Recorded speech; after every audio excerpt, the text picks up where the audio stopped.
Welcome back. It's the Big Blue Banter, New York Giants football podcast. I'm Dan Schneier, joined as always by my co-host Nick Filato, who had a lot of questions about my setup tonight. And I'm rocking the CBS Sports hat and also the Lollygon sweatshirt.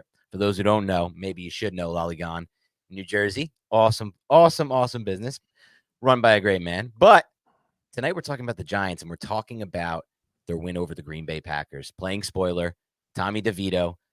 A little bit of DeVito sanity to this, Nick. At least that's how it feels to me. And part of Lynn's sanity, because everybody's like, oh, you're going crazy over this guy. It's like, no. That's not what it's about. Do you remember Lynn's sanity? It's about living in the now, live in the moment. And that's what DeVito's sanity is about, too, because we're living in the moment. And this kid had a moment tonight. 10 of 11 for 110 yards passing in the second half, 71 yards rushing, Nick. No turnovers and one passing touchdown. A very nice passing touchdown, by the way, to Isaiah Hodgins. Very nice catch. And we're talking about a stat line that looks very similar, with also a game-winning drive by the quarterback that was made by a great play by the quarterback, just like last year with Daniel Jones, to the blueprint for wins last year. And that's how they got the win tonight, in my view, at least, against this Packers team that came into this game rolling pretty much.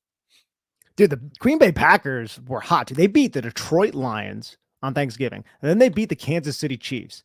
And now they come and they face a Giants team. It's coming off of a bye week. They are home, but the Giants were 6-point dogs here? And the Giants controlled this game. Look, this was an ugly game. It was an entertaining game, but it was pretty ugly. The special teams on both sides sucked horribly. They're just trying to give wild. Oh, dude, yeah. It was a weird, strange game. But Tommy DeVito at the end bailed out Saquon Barkley because holy crap, that would have been terrible. I would have felt so horrible, Dan, for Saquon Barkley. Saquon Barkley embodies what it means to be a New York Giant. He is the leader that the New York Giants need right now as they make this unlikely playoff push, which sounds weird just to say right now. But if they defeat the New Orleans Saints, who knows, man? The Philadelphia Eagles have not looked that great. They've kicked the crap out of the Giants recently. Maybe I'm putting the cart before the horse here. But they're winning football games. 3-game winning streak with an undrafted rookie free agent named Tommy Cutlets, Tommy DeVito, Tommy Buns, whatever you want to call him. And he led the come from behind victory by hitting Wan'Dale Robinson on that sail concept, that corner route, that 7. Wan'Dale Robinson, we got to talk about him, had a phenomenal game. Oh, yeah. And we're seeing the youth of this team because we're just talking about the offense, but the youth on the defensive side of the football too. They also played excellently. So, bro, it feels good to be a New York Giant fan right now if you want to experience these wins. If you want to just lose and get the draft order, that's a conversation maybe for another day. But right now, man, 3 wins in a row, and no one really would have predicted that. And I think once you get to 5 wins, the draft loss of position becomes more inconsequential, though, because it means more to go from 1 to 2. Just look at any trade value chart out there you find online. The value of the picks goes down as you go down. So 7 versus 5 or 5 versus 9 is not really the same. Plus, by the way, I mean, the Titans got to win tonight as well. So these are things that can help the Giants too. At this point, though, it's like once you got, okay, 3 weeks ago, sure, it's a conversation. Now at this point with 5 wins, I don't think you should be thinking about either of those top 2 quarterbacks. Your thought process should just be, looking at what they're doing with Tommy DeVito right now. And in my opinion, Nick, they're in a lot of ways just molding him from scratch. Like he doesn't have a lot of these preconceptions of how to play the quarterback position that maybe they inherited with Daniel Jones, who played under 2 different coordinators, right? Pat Shurmur gave him his whole concept. David Cutcliffe gave him his whole concept. Then we have Jason Garrett trying to install a whole new different thing. And now comes Brian Daboll. How much can you change what's already there for the quarterback at that point, what he's already learned? With Tommy DeVito, played some systems in college, but as far as NFL concepts go, this is the only system he knows. And Daboll can kind of teach him to play it the way he wants to and read it the way he wants to. Yeah, and they're doing that, dude. They're operating well together. And one of the main primary drivers of this offense was his legs, which is what Daniel Jones did last year. I mean, it was just use Daniel Jones's legs. This time, it wasn't even all design runs, although they had the one design run that almost went for a touchdown. But Tommy DeVito had 71 yards on the ground here. And it was scrappy. It wasn't all Daniel Jones like Daniel Jones might take a hit, but it's like kind of he's going out of bounds, and for some reason he takes the hit. Tommy DeVito's lowering his shoulder into defensive backs to deliver the hit and getting some of the scrappiest yards. I mean, you could tell that this kid, which is my favorite part about the story, is just giving every freaking thing he got. In his mind, I'm sure he's like, holy crap, I never thought I had a chance to start at the NFL level after my college career. I'm sure he felt like maybe, I'll bounce around some teams' practice squads. I'll go here, I'll go there. I'll play in the summer with everyone. And then at some point I'll get a job. Now it's like I'm starting at NFL level. Why not just fire my body into contact, which maybe is not the best long-term my plan, but for now, I can't blame him. He wants to do everything in his power to win. He did slide on the one and then take the hit. Yeah. I see, for me personally, whenever I see that specific situation, I'm always going to default on the defender's side, especially because the defender did kind of pull back. But the officiating in this game was weird, and Troy Aikman was not happy about it, bro. Troy Aikman was going in on these officials. I cannot wait until we get to AI officiating in like 10 years. I just can't wait for it. Why are we using 60-year-old lawyers out there running around trying to make these calls in real time? It's crazy. It makes no sense anymore. I get it. Like, it's inherited, but yeah, I'm with you on that. There were some weird calls in this game. There were some circumstances. I said this game was going to end on a weird play. I predicted that at halftime. It didn't really end on a weird play, like it just ended on Tommy DeVito throwing a dart on a filthy route by Wan'Dale Robinson. I mean, can we talk now about Wan'Dale Robinson, who, Of course, we felt like has been really good on tape, but people look at it. I got a bunch of comments tonight, Nick, like, are you really getting hyped about a guy with 245 receiving yards? And I'm like, well, yeah, if I felt like those receiving yards and that production wasn't a product of other things around him, then I wouldn't get excited. But tonight we kind of saw what he could be. How many big plays did he make in this game, from concentration catches to just unbelievable routes and great acceleration post catch? Yeah, Wan'Dale, 2 carries for 36 yards, and then he had 6 catches on 7 targets for 79 yards. Huge plays. I think he had 2 that were over 30 yards, if I'm not mistaken. And it's just what he can do when he has the ball on his hands. That's what gets me so excited about Wan'Dale Robinson. And maybe something that we always knew that was a trait that he had and that he could thrive utilizing, but man, I never really fully understood, I think, like how powerful it can be when he is positioned in the perfect circumstance. We saw it a little bit last year in the Detroit Lions game. Before the bye week, we talked a lot about how the New England Patriots were using him creatively pre-snap to help set up other players like Jalen Hyatt. Well, in this game, it was, we're going to use him pre-snap on the motions, but we're also going to give the football to him. And it seemed like the blocking was just exceptional as well in this game from a run blocking standpoint. I mean, the Saquon Barkley touchdown, but then you also had the 32-yard run. I think it was 32 yards as well, similar to the pass near the end of the game, where he just followed the blocks perfectly. And that was the direct snap to Saquon Barkley handoff. And I like that kind of creativity. And you can do those types of things with Wan'Dale Robinson. And he's not even the true number 1 wide receiver that we want on the New York Giants, right? Like, he's more of a complementary piece, but you could see how effective that complementary piece, because, hey, let's make no bones about it here. The Giants beat a team that is good, right? A team that Green Bay Packers, they were good. Yeah. They were cruising right now. They were in the wild card spot. Now, I don't know. They were an ascending team, Dan, and the Giants, like we talked about Tommy DeVito, he beat up on the Patriots and their defense sucks. They beat up on the Washington. This is a good win right here. This is a good win for the New York Giants, and we should be excited about it. Yeah, and on the Wan'Dale Robinson note, I think a few things. One, on the rushing touchdown, you could really see the value of his history as a running back, I think, on that play. The way, like you said, he read and set up those blocks, that one cut, and how just he tacked downhill. He got so vertical so fast on that run. It was so fun to watch. And you mentioned how, like, he isn't a true number 1 wide receiver. I think by build and by expectation of what it looks like, he may not be, but you can find these explosive game changers on your team. Like a Deebo Samuel comes to mind. He's not Deebo Samuel. Let me make that clear. No one is that man. That man is a freak of nature when healthy and unbelievable. But a Deebo Samuel like player on your team who's incredibly valuable. You see that with the rushing touchdown. You see that with ability that I was so excited about tonight, Nick, which was finally utilizing him a little bit more vertically oriented. That's really a part of his game we saw at Kentucky that we were like, this is good.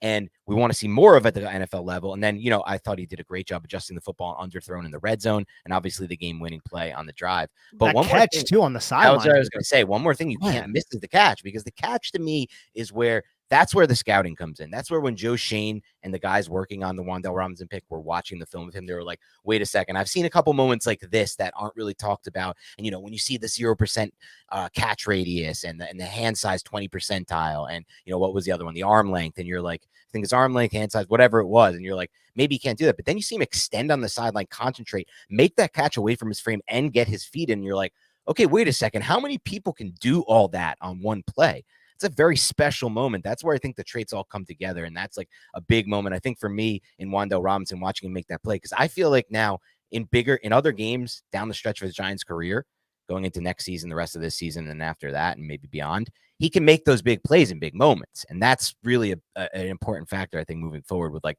how much do you think of him? Because I know not a true number one receiver. What would you call Deebo Samuel? Like in your Deebo mind? Samuel's more of a, I would say, I don't want to say gadget because that's disrespectful, Yeah, but like a I don't weapon. even know if he's a weapon, but I don't even know if he needs a label per se, right? Like But he's would you consider somebody. him a true one or like on the I one think tier? yes, Yeah. I would, I would put him there. They also have, they're a weird team, and the way they Oh, can yeah. use Debo with all the other pieces that they have, it's just, it's phenomenal for Debo Samuel too, but he can be a number one receiver. And I'm not saying that to slight Wan'Dale. I'm No, saying it of course. more, like, I think Wan'Dale Robinson is basically what we all hoped Kadarius Toney would be, Yep. plus some, because Wan'Dale Robinson knows the playbook and, all of those other things that we talk about with Kadarius Toney. No shade being thrown at him. It's just, I think, the reality of the situation, right? All Because shade being thrown from my end. But go on. Wan'Dale Robinson, this was his breakout game, other than maybe the Detroit game last year, where he, in his rookie season, tore his ACL. He went over for 100 yards, and you started to see him be used down the football field a little bit there. Yeah. So with Jalen Hyatt too, who we didn't see too much of. He had the drop pass, we didn't see too much of Jalen, but with him, with Wan'Dale Robinson, that's a first and second year wide receiver right now, and we're still talking about adding to this wide receiver group. If you do add another wide receiver, man, holy crap, the health and the explosiveness of this group is really exciting. And that's the exciting part about that luxury pick they got from the Seahawks, which right now, if the season ended today, would be the 44th overall pick. That is such a prime spot. That pick from the Seahawks for the Leonard Williams trade, by the way, that's such a prime spot to go best interior offensive lineman or best wide receiver on the board. And at that point, like in most draft classes, me and you will have guys who are like, oh yeah, we like this guy. We'll probably have like 3-4 receivers and offensive linemen that we're going to be like, yeah, at 44, wherever that pick ends up being, let's say it's 50, we're going to like this player. And that's it's just music to my ears, Nick, because it's like adding a free weapon almost with that pick, trading an impending free agent like Leonard Williams. Yeah. And it's I'm excited about the future right now, and we'll talk a little bit. Yeah. We'll talk a little bit about the defense and how they play, but the offensive line, dude, too. And Tommy DeVito himself, look, Tommy DeVito, we don't know what his future necessarily entails. This is a cool story. But have we not seen incremental progress from Tommy DeVito since he has become the starting quarterback? Because coming into this game, I was like, look, Tommy DeVito, he's slinging it. He's not hesitant to throw it down the field. And I absolutely love that about him. But dude, his internal clock, it's a little slow. He's taking a lot of sacks. I felt like in this game, he was maneuvering the pocket well. The offensive line did a good job creating lanes to allow him to step up, to allow him to find rushing lanes to exploit and take advantage of. And he wasn't taking those sacks. He didn't take a sack in this game against Rashawn Gary, Preston Smith. That's a Kenny Clark. That's a good defense. And the Giants offensive line is playing so much better than they were in the beginning of the year. I love the little wrinkles that they've added. They put Mark Lewinsky as a sniffer, Dan, and they allow him to just plow out the front side of the first Saquon Barkley rush. First Saquon Barkley run was so pretty, man. Like, how long has it been since we saw it? And it's not too long. We've seen it a good amount in the Kafka Dable era, but like when you watch those walk-in TDs where the line is blocked the play up so well that Barkley can just like trot on in there and throw the ball out. It's like he almost I know he almost screwed that up and got rid of it before he crossed. That would have been if he did that, then the fumble. Oh my God, that would have been the media would have went nuts with it. And you're right, by the way, what you said earlier, by the way, just to bring it back for a second. Like, no one is happier with Tommy DeVito tonight than Saquon Barkley. That is his best 100%. friend for freaking life. Ryan Distier, he's a good follow. I think that's how he pronounces his last. I'm not sure. He put up a funny meme where it was if for the Goodfella fans, they'll like this. It was Saquon Barkley showing up to a Tommy DeVito family dinner, and it was Joe Pesci right before he gets executed in Goodfellas. And I was like, dude, that's great, man. Great timing by Ryan. You can find that so I can retweet that 100%. Oh, I think I retweeted it. I'll find it or retweet it from you. Speaking of DeVito, I just love the whole thing, man. Like his agent is unreal. His multiple friends I was texting with about his agent, just unreal. He's just going all out, leaning fully into it. I loved that whole getup he had, talking on the phone the entire time they showed him pregame. He's on a phone call and he's just yelling into the phone. It's like unreal. Well done. Nah, it is. But what a come from behind victory against a formidable foe. And we have some supers here if we want to get to that before we start talking about the defense, because I got a lot of things to say about this defense too, Yeah, man. let's get to a few questions, but then get right back into the recap of the game. All right. Joe Winograd, thank you so much, says this. I said it before the game. If we beat the Packers, not in a fluky way, then we deserve to be in the playoff hunt. And we did. In my opinion, this was the most complete game we've played all season from both sides of the ball. LFG. Not going to say that on the podcast. And Joe, I think that's an excellent point. And this was the most complete game other than the special teams, which was, again, kind of atrocious, even though they at least kicked the game-winning field goal to salvage it a little bit. It was a somewhat great point. First of all, Joe, you absolutely nailed this. This was the most complete game of the Giants season. This was it against the surging Packers who were on the move. You nailed this. And, it came this late in the season, but at least it came. It's a little bit of hope. And to me, that's like an added factor, Nick. I don't totally believe in things carrying over, I should say, one season next. But you know what I do believe in? This adding a nice layer for Joe Schoen and Brian Dable to kind of confirm to ownership, maybe, who's, let's just be honest, gotten rid of two coaches in the last, and not to say he shouldn't have gotten rid of Shermer or, either of those coaches at the time, Judge or Shermer, maybe should have, but he has a little bit of a short fuse there and a quick trigger to pull, I should say. So good to know that won't be the case anymore. But yeah, you nailed it, Nick. The special teams a little bit concerning. I also just don't trust Randy in a big moment. I'll tell you that, Nick. I really don't. Randy. I think this is the time. I was going to bring this up to you. I think it might be time to give Cade York a shot because I don't know. I mean, it's a windy night, so I don't want to fully judge him off that. He made all his field goals before this for the Giants, but like Randy didn't look. Maybe it's an aesthetic thing. It might be an aesthetic thing, but when Randy goes out there on the field with that build, I'm just like, I don't trust this guy to make my game-winning kick right now. Dan, you don't trust plus-sized kickers? What's wrong with you? It's not about that. It's not about that. Oh my God. David Goodman asks, thank you so much, David. Really appreciate this. I'm done getting upset about winning. I think that's a very fair point, by the way. Right. We are just going to have to orchestrate a trade up now, like Shane was involved with in Buffalo. He's referencing, obviously, the draft and possible trade ups to get some of the higher profiled quarterbacks that are coming out. Look, the Giants, I think right now are sitting at 8 or 9 in the draft order. They have some winnable games left on their schedule. They're one of the hotter teams in the NFL. It sounds so weird to say. I'm not like, I don't have delusions of grandeur about it, but they are on a 3-game winning streak with a bye week in between.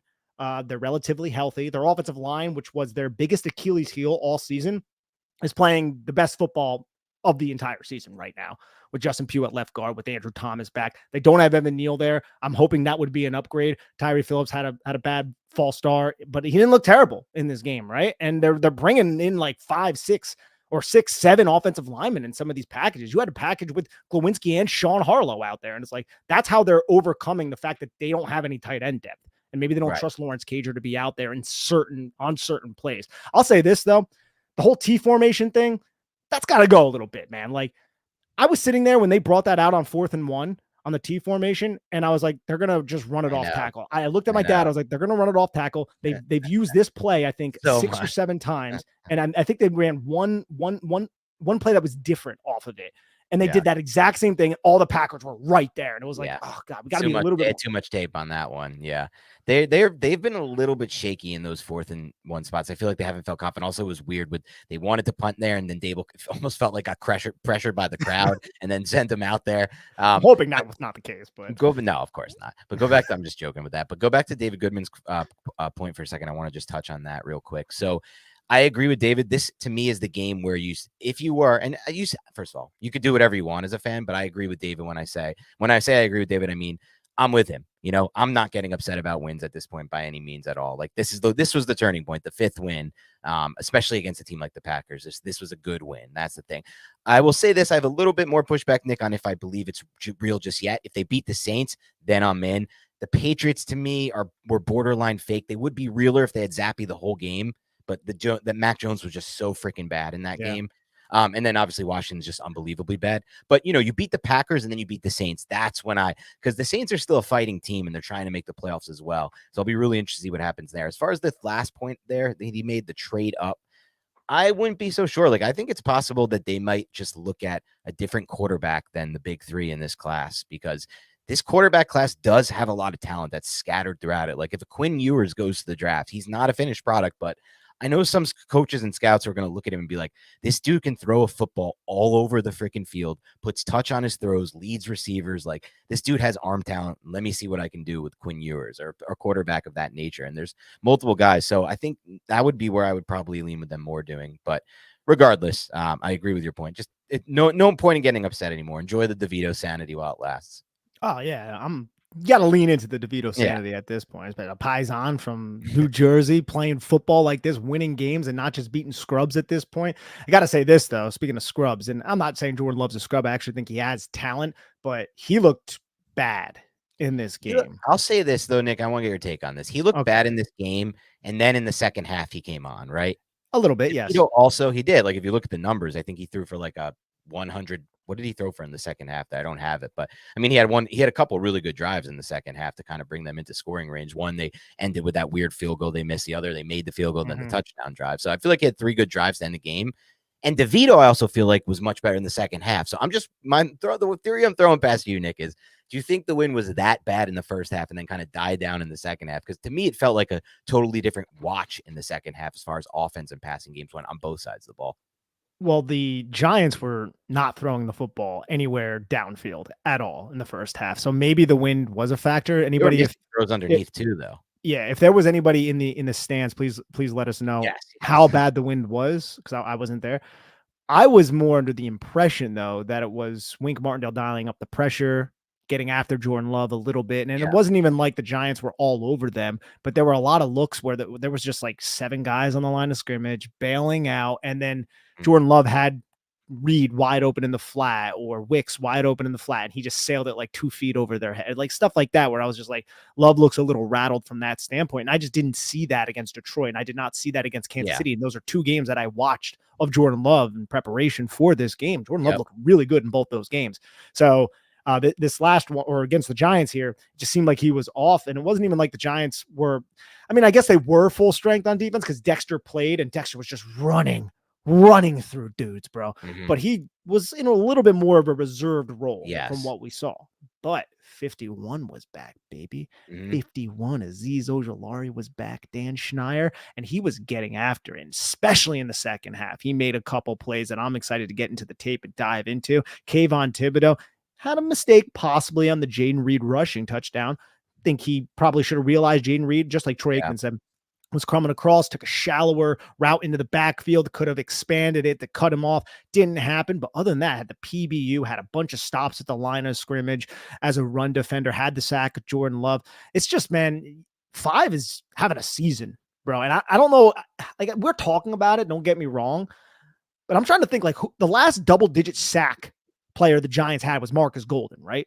So who was it before that? I'm guessing it was, I think Olivier Vernon had Olivier Vernon. At one but my point, point is, it doesn't happen a lot. And the Giants now have a guy who, in a defense that isn't necessarily conducive to that, already has double-digit sacks in his second season. And they're still detractors somehow. Yeah. I mean, I don't know. I think at this point, nobody should really be a detractor. I mean, he does not, I guess he doesn't have the edge bend of Von Miller, but who cares? He wins in so many other ways. But I thought you made a great point there too, just about some of the moments in this game that really determined it. Like, there were plays made by the Giants defense, the Deonte Banks PBU in the end zone to stop that from being a touchdown or whatever that could have been on 3rd and 10.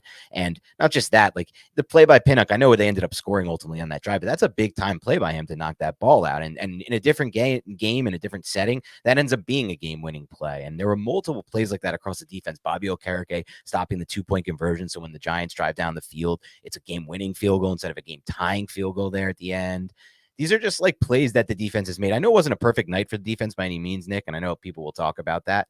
In the second half, the Packers did chew up some yardage, and Jordan Love got the passing game going. Big throws to, I forget who the tight end was that he hit down the seam. Yeah, but Tucker Kraft, wasn't it? Tucker Kraft, yeah, for a huge play there. But ultimately, Giants defense came up in big spots. I think they were at one point 2 for 10. The Packers were on 3rd downs. The Giants stopped 8 of those 10. And that was similar to that game plan, and I feel like game feel from last year against the Packers as well. This game is a lot way similar. Like, it had the game-winning drive at the end by the quarterback. That one was better. It was like a 90-yard drive by Daniel Jones, but similar in the same sense of a comeback. And he didn't have Saquon Barkley too. Right. Oh, the nostalgia of that game.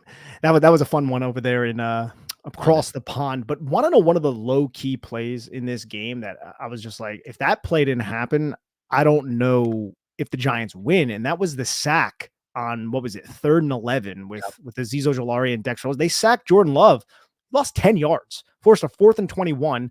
And Anders Carlson, instead of having a 35-yard field goal, he had a 45-yard field goal, and the guy ended up missing it. And little plays like that, man, that goes a long way in a game like this. And it also just adds to the special teams, nightmare that it was for each of those coordinators. What was it? 2 muffed punts. Well, the one was Bobby McCain getting hit by it. You had like 3 penalties by the Packers on special teams. You had the weird Lawrence Cager play at the end of the first half where it's like, bro, why are you letting that touch you? It's rolling out of bounds. You get the football on the 40-yard. Like, what the hell are you doing? And then he had 2 missed field goals. It was just like so many weird things happen on special teams tonight. But to your point that you made, that I think is a really important one. Who did you mention on that big play that really, again, played a big role in terminating that game with the missed field goal? It was Azeez Ojulari, and you talked about that he had a good game. That's why I'm excited to see it on tape, because the perspective for us and the narrative could change a lot in these last few games of the season, right? He has this big opportunity now, Azeez, to string together fully. Obviously, he has to stay healthy. That's first and foremost always for Azeez, but stays healthy for this final stretch run of the season and plays at a level like tonight, or even steps it up and starts to even play better and better and better. It changes the outlook, in my opinion, of this entire team going into the offseason. And not to say that means pass on an edge if you love an edge, because you can never have too many edges, but it does give you a feeling like there are more in the arsenal, and there's a more upside for the Giants' 3rd down pass, which I felt like was good in this game on the key passing downs, like on the 3rd and long distance downs. Yeah, hey, they got after him a little bit. I mean, I think they only had the 2 sacks, if I'm not mistaken. Let's get to another question from Victor Perez. Victor, thank you so much. He says, I'm in the minority, but I thought Saquon never recovered his balance on that fumble. Man doesn't slip running straight. We've seen him get ankle tackled at the line and go down 8 yards later. I kind of thought this as well, but I just felt like it was like, 6 yards past where he got tripped up. Yes, it was too much further down the field. I agree. And so I was just like, I was okay with the call. I was like, it's so crazy to me, Nick, though, that like I watch so much football and you watch so much football. Think of how many hours of football we've watched over the last too many 10, 15 years. Hours. And that is just not just Sundays, Mondays, Thursdays, occasionally Saturdays. It's also all the film. So all of that. And I can't remember too many times where those fumbles have happened where runner's going, he stumbles the ground, he's not touching, he just boom, fumbles the ball. But I remember 2 for the Giants now. This Saquon one and the Eli Manning one. Do you remember the Eli Manning scramble when Eli was trucking down the field and then he fell and he fumbled, and because he was never touched, they ruled it a fumble? I think it was against the Eagles, maybe. Vaguely, but what year was that? I might not have. In the mid-teens, like 14, 15, 16. Oh, then I was around for that. 13, yeah. Okay. Maybe. I don't know, though. It might have been way earlier. It might have been early Eli. I'm not exactly sure, but that play I'll remember happened. I don't really see that too often, like the fumble without getting touched just like that. It seems like such a fluky play. Especially for Saquon, who never fumbles the football. Right. He had the ball ripped out of his hands against Washington earlier, and then we were like, wow, that never happens. And he was like, yeah, Deron Payne's strong. We're like, yeah, we get that. But other than that, he doesn't fumble the football. Here, he just got tripped up. But to Victor's point, I don't think you're wrong necessarily, Victor. It's just, to me, it was ruled on the field that it was a fumble. And I don't think there was enough conclusive evidence to overturn that. And It's like, dude, you kind of regained your balance. You hit the ground. You let the ball fall. That's kind of on you too. Saquon, I'm just so happy that the Giants ended up winning this football game. Because the last thing I want is Saquon Barkley to internalize that with everything that he's done for this team, the leader that he is on this team. Like he would have never lived that down. And there's a lot of moments at Saquon Barkley, not that it was his fault, but there are a lot of moments just through the years where I look at Saquon and I see him in an interview and I'm just like, I feel bad for this dude, bro. He's just like, oh God, the Giants have sucked through his tenure. Oh, they've sucked through his tenure. He's given them everything. It's amazing. It's just how like the fan, not just the fan base, how the NFL fans in general view the running back position. It's such a hard position to play in the NFL to get the respect you deserve, because everyone's always looking, at who's going to play, who's going to be up next. But I want to go over real quick before we get into the next question, Nick, some of the Giants playoff possibilities after tonight. This is according to, I'm going to give a shout out here to Ray in Arlington, who's a Big Blue Interactive user, and he put this out here, but it's courtesy of the New York Times simulator. So, view simulated base projections how you want, but it's interesting to see. So if the New York Giants lose to nobody, they have a 93% chance of getting into the playoffs. So if they go undefeated the rest of the way, if they only lose, what'd you say? Could you imagine? If the Giants I went don't even know. undefeated the rest of the season, the Tommy DeVito hype train would reach peak. So first of all, here's a few things that will happen. Let's make these predictions now. If the Giants go undefeated, that means 2 wins against the Eagles, the Saints, and the Rams. Bang, bang, bang. DeVito. Here's a few things that are guaranteed to happen. The first is DeVito will be in the mix to start next season against Daniel Jones. That's without a doubt in anyone's mind. Yes. And he might be the projected starter. It might be a Brock Purdy situation all over again if he goes undefeated. But obviously, this is a hilarious hypothetical, Nick. Can you imagine though if that happened? But Dan, when's the last time the Giants beat the Eagles was in 2021. It was that home game where Jalen Hurts threw a bunch of. When was the time previous to that?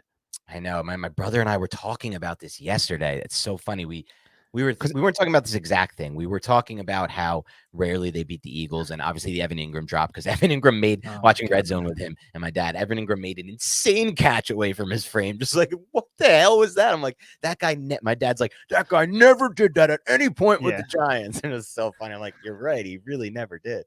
The Giants did win in 2020 against them as well. That was the Hurts game at home, right? No, that was 2021. That was 13-7. The 2020 game was a 27-17 win. The Giants haven't beaten in Philadelphia since 2013, though, which was a 15-7 game where I think like Matt Barkley started. Was that like Nate Sudfeld in that 2020 game? Were they on Nate Sudfeld yet? Because remember they were tanking at the end of that season. I don't know if that was a part of the Eagles like tank. I'm not sure. They only went to Sudfeld in that last game. I feel like, right? It might have been Carson Wentz or young Jalen Hurts. Yeah, it's ugly gross. Wentz. Our point remains: the Giants need to find a way to beat the Philadelphia. It was great watching Philadelphia just get their asses kicked on Sunday night. But then I just look over at Dallas and I'm like, I don't like them either. Like, yes, I can deal. I'm always wonder, man, if there's any Eagles or Cowboys fans listening to this, please comment. Do you guys have that same, like, we all hate each other, the three teams, but Washington, I feel like they're just like this weird stepchild that's in the division where I know there's big rivalries between like Philadelphia and them, but like, I don't view them as like a team that I'm like threatened by. Maybe it's just because they've sucked for so long, but I don't view them in the same, but I don't view them in the same light as even Philly and Dallas when they did suck earlier, like in our lives. Like I had a visceral hatred for those two teams. Whereas Washington, I'm just like, I know that is a good point and a great way to describe the feelings toward Washington. And any Washington fan who hears that is going to feel like we're the most smug MFers in the freaking world, given how bad the Giants have been for the last year. Right? Unbelievable to be talking about them like that. But just to finish that, according to the simulator, if they win, the Giants essentially, according to this, at least percentage base, need to only lose one game from this point on. So if they split with Philly, they have a 42% chance. If they lose both to Philly, or if they only lose to, I guess this is a weird thing. It says if they only lose to New Orleans, 34% chance, and a 20% if they only lose to the Rams. So basically, it's going to be very important for them to split the Philly games, then win the rest of them. Well, they would need to. Well, I don't want to say even then, it's only less than 50. But the Saints and the Rams are both in contention for wild card spots in the NFC, so you likely need to win both of those games. Yeah, they need to win those and split Philly, essentially, right? That's what I would imagine. But we got to take this a game at a time right now. All right. We're living in Tommy DeVito. We got to come up with a better name than Tommy DeVito Sanity. Like we already lived through Linsanity. There's got to be a better name out there. Somebody needs to, really think about that and get on it. Yeah. Just go and workshop that because, Linsanity, we had that. It was fun. There's something different. It is very similar, though, in the same time. It's different and similar in a lot of ways. It's very interesting to just watch this happen. It deserves its own name, though. Yeah, it definitely deserves its own name. That I agree with. Despite the similarities, it deserves its own name. So we'll see what happens there. Ronald Gagne, thank you so much. Ronald asks or says, why can't we call play action on short? So I'm guessing he's referring to second and short situations, distances. My biggest complaint with play calling this year and last, teams full send a leak route would be 6. I love the tight end leak, wide receiver leak. It does take a little bit to develop. The Giants, didn't they try, Dan, if I'm not mistaken, to run that against Seattle? Because Seattle was susceptible and it just got picked up really quick by the Seahawks. But yeah, no, Ronald, I'm all for that. I think teams are kind of onto it. The Giants, they have tried it this season in sparingly, but it hasn't necessarily yielded a lot of success, but I'm still for it just because it keeps the defense on their toes. Yeah, I like it, Ronald. What I like even more on second and short or any kind of short distance is actually going empty, shotgun empty. I feel like there's so many possibilities. When you go empty, you can use motion with one of the receivers back into the backfield or one of the backs back in the backfield or back out. But it just gives the quarterback a really easy read for a quick throw, in my opinion. It's something I think teams maybe underutilize. You know what I wish we could do on this, but I don't think we have the capabilities, is What? we could hold a poll because we're getting a lot of DeVito nicknames that are pretty Okay. solid right here. Like you have the Tommy Cutlets, the Tommy touchdowns. I like that, but you got DeVito Mania. You got Okay. Living DeVito Loca. I like that Okay. one. Yeah, that one. Okay. The DeVito Show, that one's okay too. Like Okay. I like the creativity from the Living listeners DeVito there, logo man. so far the best. Go on. Any Yeah, others? Living DeVito Loco is a really good one from Roboticon over here. But yeah, there's some of the other ones are moving in, just like stuff like the Italian Fever and things like that. Then someone said Chat GPT is on it, Nick. Okay, so people might be going to Chat GPT for that, where we're just Like I becoming said, AI very for the refs, AI for the nicknames. It's AI for everything, I yeah. guess. And then you know what, dude? I've never used Chat GPT, and I feel like Okay. such a boom for that. Yeah. But maybe I should get on that. And then there's Passin' Better use Paisano. it before it uses you. I mean, it's already using all of us, I think. Yeah. Yes. We're relying on them to come up with crafty nicknames. That's how pathetic we become as a race right now, humanity. I love you guys. But the Passing Yeah, Paisano is a pretty good one. Yeah, the what Paisano? Passing Paisano. Passing Paisano. Okay, passing Paisano. I Yeah. like it. It's long, but it's a little long, but it's good. It's just a little long, but good, Really good. That was D Kit. And speaking of D Kit, he just came in. Thank you so much, D Kit, as always. Clearly, he says, Dable has lost the locker room. Wink won't finish this season. Kayvon is a bust. Shane's 2022 picks are busts. And all the coaches hate Dable because he's too combative. Anything else? Yeah, those are all narratives that are going to die with a win like this, for sure. So I see you having a lot of fun with that, and I like that. Nick, by the way, another thing that will die, it's the streak that we've discussed at times on the show. We haven't brought up. I should have brought this up earlier. And that's the Giants' Monday Night Football streak of L's on Monday Night Football. The Giants, obviously, in general, over the last however many years, 5, 6, 7, 8, 9, 10 years, have been bad on primetime in general. We all know their primetime record is horrible. I think Daniel Jones' primetime record is like, 2-12 or something like that, Nick. But Monday Night Football has been even worse. Like Monday Night Football specifically, horrible. They haven't won since 2017, and that was a win over the 49ers. So they broke that streak, won the game, did it in such a fun way, down one with 133 left and a big-time passing play. Just really interesting for them to beat that streak. You want to know what's crazy? In 2021, I think it was, because I was living in Northern Phoenix at the time, I tweeted out something like the Giants are 0-9 in the last 9 primetime games. The last time they won was against Nick Mullins in 2017 against the 49ers. And that was still true until tonight, apparently. I know. Think about how nuts that is. It was 2021, man. That was a while ago. That was when the pandemic first hit. Holy crap. That was like the world was so different. Yeah.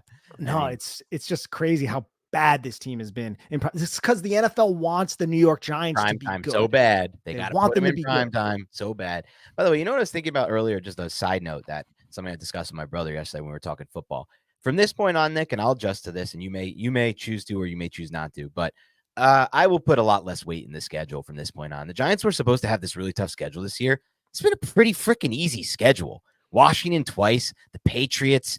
We got the Saints coming up. Like the Packers are playing their best ball, but they're not like a superstar team. The Bills in their worst season in the last 4 years. The Jets after a collapse with no quarterback and no Aaron Rodgers. Like this schedule has been really, really not what it was supposed to be. It opened up pretty tough, other than Arizona, but it looked tough on paper. Dallas and then San Francisco. At that time, Seattle was playing, I would say, solid football, right? Like better than they probably are playing right now. Sure. But to your point, you're not wrong. And I think you could just look around the NFL and you think of the Chiefs. They're not the same Chiefs. Yes. Right? The Bills aren't the same Bills. The AFC playoff picture is crazy after the Dolphins lost tonight. Like I was looking at it and it was like the Ravens, the Dolphins, the Chiefs. This is for the 1 seed race. It's like the Ravens, the Dolphins, the Chiefs. It's like that some of this graphs is the Jaguars up like Jacksonville. what? Yeah. Like, it's like what the hell? And it's been a weird year for football, man. Like the NFC South, that's a repeat of our NFC. Remember the NFC East year? This could be an 8-9 playoff team ripping in and getting a home game there instead of the Matthew. Is that we can be forced to watch maybe like let's see, Derek Carr or Desmond Ritter instead of Matthew Stafford in the first playoff game. That's fun for everyone, isn't it? Oh, absolutely. Yeah, I want to see some Arthur Smith out there. Yeah. Not giving the ball to Bijan Robinson. Nah. Ronald actually followed up on this. I just want to get to this quickly. He said, on the short distance question, I meant we load aside and run there almost every time. I like spreading the field and then reading and adjust. So you're just talking about, Ronald, the more spread type of approach, try to force lighter boxes, spread the defense out, and then hand the football off with 5 men up front. Yeah, the Giants don't really, I don't think they do that all that often. Everything's kind of much more condensed, a lot of motion, a lot of things of that nature. But yeah, I mean, maybe they'll try to incorporate that, Ronald. But thank you so much again, my man. Yeah, for sure. Thanks again, Ronald. And yeah, some other big players and moments to talk about, I think, on the defensive side of the ball, Nick. Just Jason Pinnock. I mean, obviously the first interception, he was in a good spot and it was a bad read by Jordan Love and the ball hung up there for a little while, but he's still in the right spot at the right time. And then the PBU at the end, we talked about him kind of coming into maybe a stretch. And I mentioned this with Azeez Ojulari. If we can get both of those guys rolling into this off, because I feel very confident right now in this, and you could tell me if you disagree on any of this. I feel very confident in the following: Kayvon Thibodeau, Dexter Lawrence, Bobby Okereke, Micah McFadden. I put Xavier McKinney in there, Deonte Banks, and maybe for now as far as very confident goes, I can maybe leave it at that.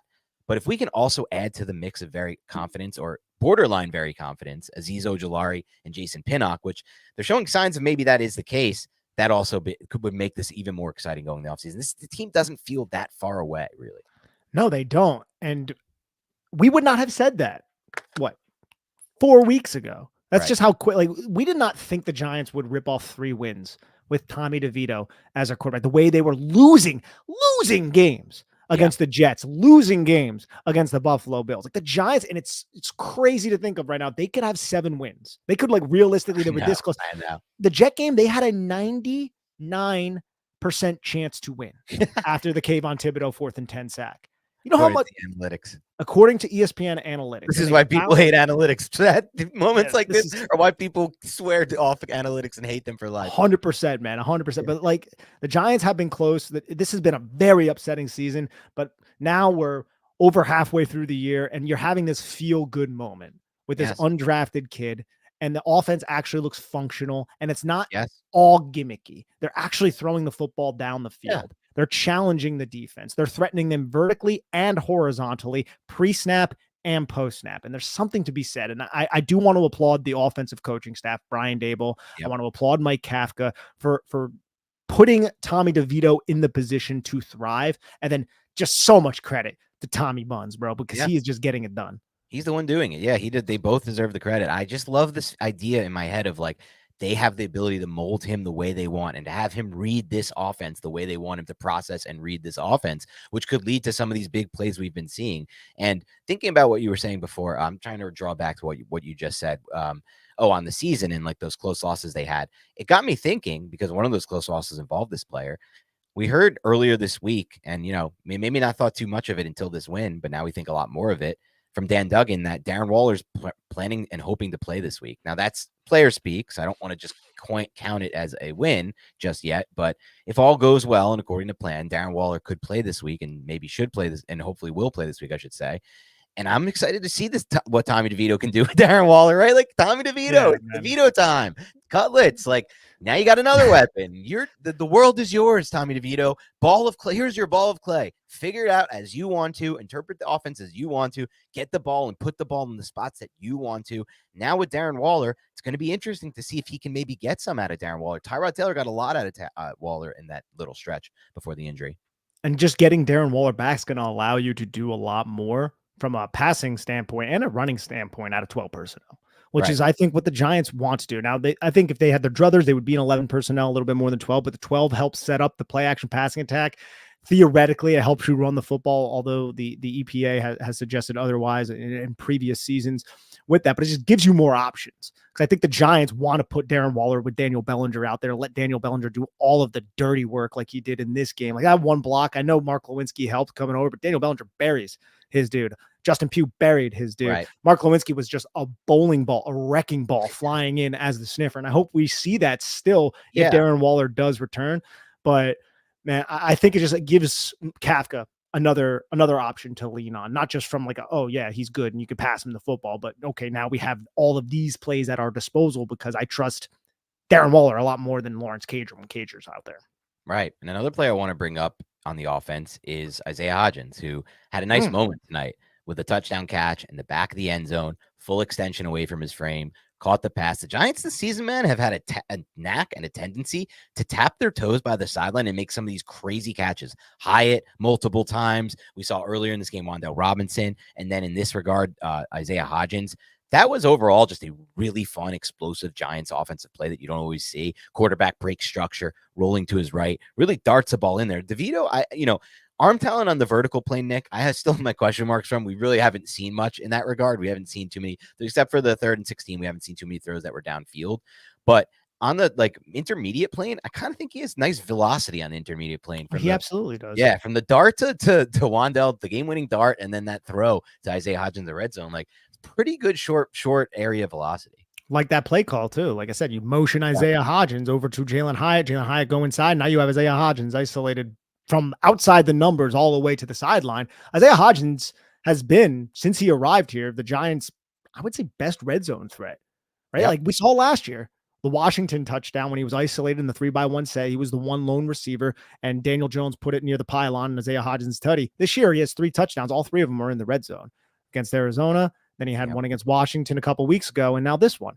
So the Giants, when they get in this area, they're looking for 18, and 18, he does a really good job because he has a big body. He has the body control. He has good hands. He has good awareness and knows how to get his feet down in bounds, and he's strong when he's going up to catch the football. He's not going to allow, because there's always contact from defenders in that area of the field. Like, you can always contact, you just can't be really bad with your contact if you're a defender. He's strong enough to play through that contact. That's a big catch radius. So I've been very pleased with what we've seen from Hodgins. That was just a great play from DeVito and Hodgins, both being on the same page. That's another thing about this. We're seeing DeVito start to develop a rapport with Wan'Dale Robinson, a rapport with Jalen Hyatt, and now Isaiah Hodgins. We've seen it with Darius Slayton in previous weeks. So they're all getting on the same page with the practice time that they're receiving. Hopefully we can continue to see this offense just gel together with more reps that they're getting in practice. Yeah, and to your Hodgins point, it's like all those traits you displayed that he pulls off in the red zone, those are good traits, right? Like, that has me excited about him as a prospect. Everyone looks at prospects so black and white, like, he wasn't having a good year. You know what? We're done with Isaiah Hodgins. I don't know if I'm done with Isaiah Hodgins. I'm kind of the furthest thing from that, because he's still showing me the traits, and when he's getting his limited opportunities, it's not really on him to get more opportunities. Unless he wasn't creating separation. It doesn't really seem to be the case. It seems to be the case that just sometimes the passing game isn't in rhythm with him. But one other thing about that from a trade standpoint he showed off in the red zone is also the route running. It's the footwork that he has in the red zone.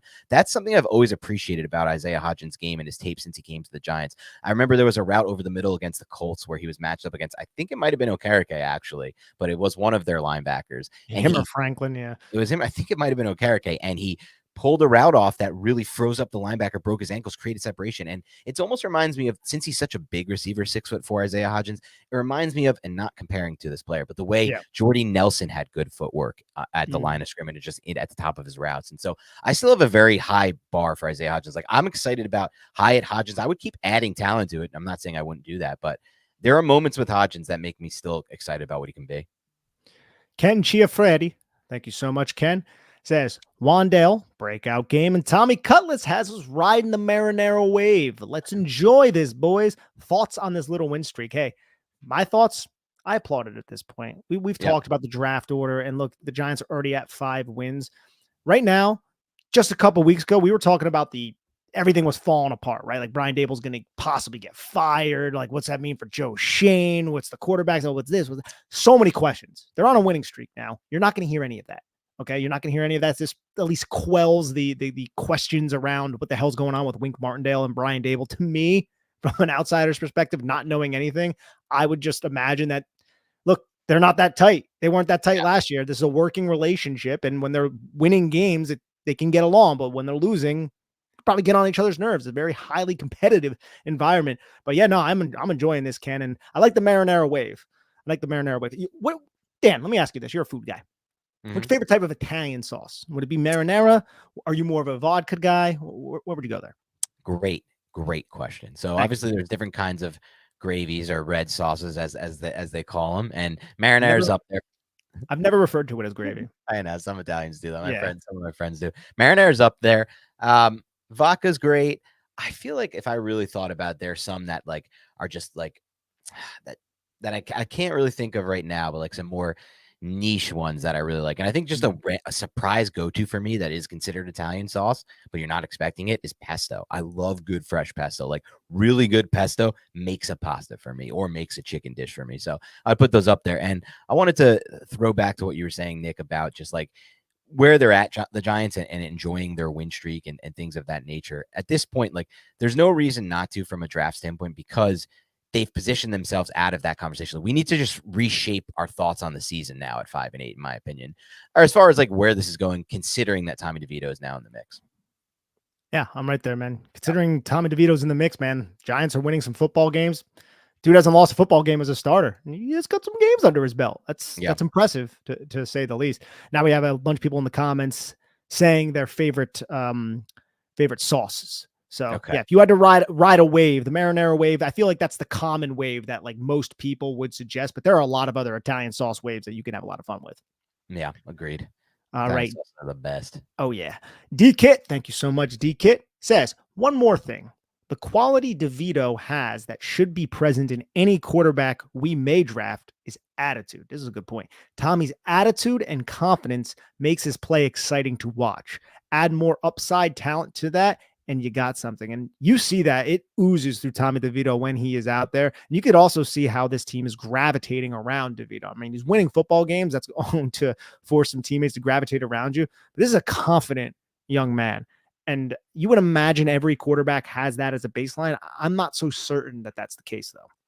Yeah, I think at times quarterbacks can have that. I think at times quarterbacks can lose their confidence. I think it comes in waves. It's not as extreme as kickers in the NFL, because if you got a kicker who's missing like 2 or 3 field goals a game, you got to get rid of him. You got to get rid of him immediately. They're just mental midgets from that standpoint. You got to just move on to the next. So it's not like that extreme, but I think it matters. And by the way, Nick, I wanted to, and thank you, by the way, DK, for the donation. I want to bring it back to a point you were making about, an added plus about this, which is the fact that Dable and Kafka, that can quell some of those concerns there.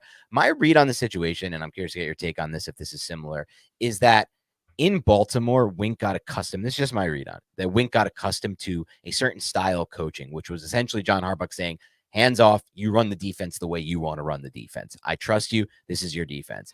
And maybe here, what's happening is Dable comes in with occasional moves like, I want you to do this now on the defense, or I want this to happen on the defense. And for Wink, it's like he got very accustomed to a style maybe, and maybe he just feels like, this is the way I want to coach. This is kind of how I was promised I was going to be able to coach. And that, I think, could be where some of the tension comes from when Dable does step in like that. And in that regard, I would personally just be like, to be honest, Brian Dable, let him coach the way he wants to coach. I love the coaches who are hands off from kind of both units. Now, less so Dable with the offense, because he's an offensive mastermind, and I feel like he can create good things. But on defense, maybe I would rather maybe more of a hands-off approach there, if that's what's going on. That's just speculation on my part, though. I think that's a wise speculation, though. When I think about it, Brian Dable, like, I'm not going to sit here and say he's a control freak, but it does seem like he likes to have his hands in a lot of different pots, and he also has coached a lot of different positions. Like, he's not a coach that is just offense, right? Like, he has coached defense. He's coached tight end. So it's not crazy to assume that, especially since we do. I think that's been proven that Wink Martindale had that type of relationship with John Harbaugh when he was in Baltimore. So I really like that point, Dan. I think you might be onto something. JD says he may not have a lead arm talent, but there are definitely a lot of throws DeVito is consistently making that Jones just wasn't. And then he put the emoji. Look, I think that's undeniable. And it's not to say that Daniel Jones can't make those throws. It's just he wasn't. And I think the throw that we've consistently seen is the sail concept, the 7, the corner. That was the throw, the 32-yard catch in the final 2 minutes of the game to Wan'Dale Robinson. That was a sail concept. We saw that same concept when Tommy DeVito filled in for injured Tyrod Taylor. And earlier in the season, he hit against Las Vegas. He also did, I think it was against Dallas. Didn't he get some reps against Dallas? I think he did, yeah. He's been throwing it. It's an outside the number corner route. And when you have that at your disposal, you can create 3-level reads. And that's what the sail concept is. You hold the cornerback in the flat with a running back or with whoever, it's just a flat route. And then you clear out just a big space between those two with that 7. And DeVito lets it rip on that 7 route. And I think that's very valuable because it's allowing the Giants to actually move the football consistently. It's one of the things that I absolutely love about the kid. Yeah, JD, thank you for the donation. And more importantly than that, maybe I think it's just a very great take by you. I think you just have a good read and feel for what's actually happening on the football field with the takes and what you mentioned. So there are throws that DeVito makes that are really interesting, Nick. They really are. It's like, that's why I said it. It's like, this is kind of why I think like arm talent is different than arm strength. Cause like, if you just look at him from an arm strength standpoint, you're like, what does this kid really bring to the table that I'm excited about? But then you look at like the throws he makes that some quarterbacks don't make that you would consider have much better arm strength. Like Daniel Jones has better arm strength and talent than a quarterback like Tommy DeVito. But on some of the underneath and intermediate throws and the ones you just discussed, Nick, I feel like the ball travels in more of a straight line and with a little bit more velocity at times from Tommy DeVito on some of those throws. Obviously not all of those throws. So, it's just different throws. They have different arm angles they throw from. They have different throws. They generate different amounts of velocity and ball placement from. And that's just some things you'll see. But I think what you said is most important, Nick. Daniel Jones can make all those throws, and he has made all those throws in his career. Literally all of them. It's just a matter of will they happen? It's not can you? He can. We know that. It's will they happen almost, and when will we see them happen?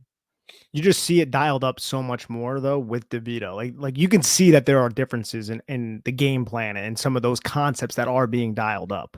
And I don't know why Jones seems a little bit reticent to make those throws to the 7 because they've been there before on tape. Oh, yeah. And I know he has the talent to do so, but I don't know if it's a comfortability thing or what have you. But DeVito has been letting rip. Defense though, Nick, right? Is that a possibility? It's just how he reads a defense, how he's now learned to read a defense with, again, Shermer, Garrett, Dable, tons of coordinators. It could be, but that's a pretty simple read. It should be a little simpler. Yeah, I don't know. Yeah. I don't know. All right. We already went to Ronald with that one. So LL Cool John, I'm just going to put up these super stickers and just say thank you, buddy. And I know you have a question right here, so we're going to get to that. He just says, or it's just a statement. It's a very kind statement, and we're very grateful for it. Nothing better than some Giants football followed by some triple B, BBB. Thank you so much. That's the Big Blue Banter podcast. Thank you, LL Cool John. Yeah. We also have something from Timothy Offer. Hope I'm saying that correctly. Thank you so much. Timothy says, assuming we resign 29, what an idiot. Resign 29, Xavier McKinney, and Aziz finishes strong, what's our biggest need on this ascending defense, and how would you address it? You guys are great. Thank you so much, Timothy.